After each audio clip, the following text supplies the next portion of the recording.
Sirajganj ART সেন্টারে হঠাৎ করেই বৃদ্ধি পাচ্ছে HIV/AIDS পজিটিভ রোগীর সংখ্যা। উদ্বেগজনক হারে এই সংখ্যা বৃদ্ধি পাওয়ায় শঙ্কায় জেলার স্বাস্থ্য বিভাগ। সিরাজগঞ্জ জেনারেল হাসপাতালের HIV পজিটিভদের চিকিৎসা কেন্দ্র এআরটি সেন্টারের তথ্য মতে সিরাজগঞ্জ সহ 9টি জেলা থেকে সেবা নিতে আসা রোগীদের HIV পজিটিভের সংখ্যা 255 জন। এর মধ্যে বেশিরভাগই সমকামিতা ও ইনজেকটিভ ড্রাগ ব্যবহারকারী। আর এখন পর্যন্ত মৃত্যুর সংখ্যা 26 জন। অনেকে বুঝে আবার অনেকে না বুঝে সমকামিতা ও নেশাজাতীয় সব ইনজেকশন গ্রহণের সুই বা সিরিঞ্জ থেকে একে অপরের সাথে শেয়ার করছে। এতে দ্রুত HIV ভাইরাস একজন থেকে অন্যজনে ছড়িয়ে পড়ছে।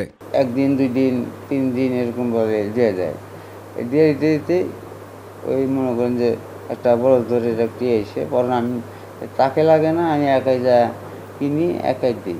এই শেয়ারিংয়ের জন্যই HIV হয়েছে আমার। এক সিরিঞ্জের নেশাটা আপনার উঠানো হয়, উঠানোর পরে আপনার অর্ধেক আমার বন্ধু দিছে, অর্ধেক আমি দিছি। এইভাবে দিতে দিতে দিতে দিতে ওর ব্লাড আমার ভিতরে গেছে, আমার ব্লাড ওর ভিতরে গেছে।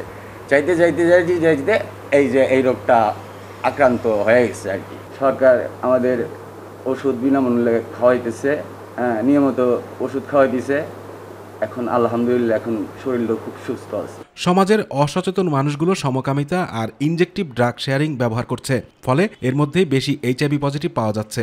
আমাদের এখানে 255 জন রোগী আছে, তাদের মধ্যে 26 জনই মারা গেছে এবং বাদবাকি যারা আছে তাদেরকে আমরা বিনামূল্যে মেডিসিন সরবরাহ করে থাকি এবং নিয়মিত খোঁজখবর রাখি তারা ভালো আছে কিনা, এবং 3 মাস অন্তত যাদের ভাইরাসের পরিমাণ বেশি তাদেরকে ভাইরাল টেস্ট করা হয় আমাদের ল্যাবে। এইডসে সিরাজগঞ্জ রেড জোন নয়। রেড জোন হতে হলে যে পরিমাণ পজিটিভ হওয়ার কথা তার চেয়ে সংখ্যা অনেক কম এখানে বলে জানালেন সহকারী পরিচালক। আমরা 2025 সালে যে চিত্রটা দেখছি 3710 জনের পরীক্ষা করা হয়েছে, এর ভিতরে পজিটিভ এসেছে 38 জন।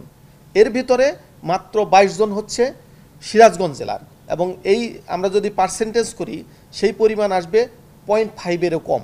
HIV ভাইরাস প্রতিরোধে নিয়মিত সচেতনতামূলক কার্যক্রম ও কাউন্সেলিং চলছে বলে জানালেন সিভিল সার্জন। সমকামিতার বিষয়টা এটা আসলে একটা হিডেন মাস বলা যায়, আইসবার্গ অফ ডিজিজের মতোই। এটা তো আসলে দেখা যায় না। এই বিষয়গুলো আমরা অ্যাওয়ারনেস বৃদ্ধি করব আমাদের স্কুল কলেজ পর্যায়ে এবং জেলা পর্যায়ে আমরা মাস অ্যাওয়ারনেস বৃদ্ধি করব। জেলা মাদকদ্রব্য নিয়ন্ত্রণ অধিদপ্তরের তথ্য মতে গত 2 বছরে বিভিন্ন অভিযানে প্রায় 1900 অ্যাম্পল ইনজেকটিভ ড্রাগ জব্দ করেছে তারা।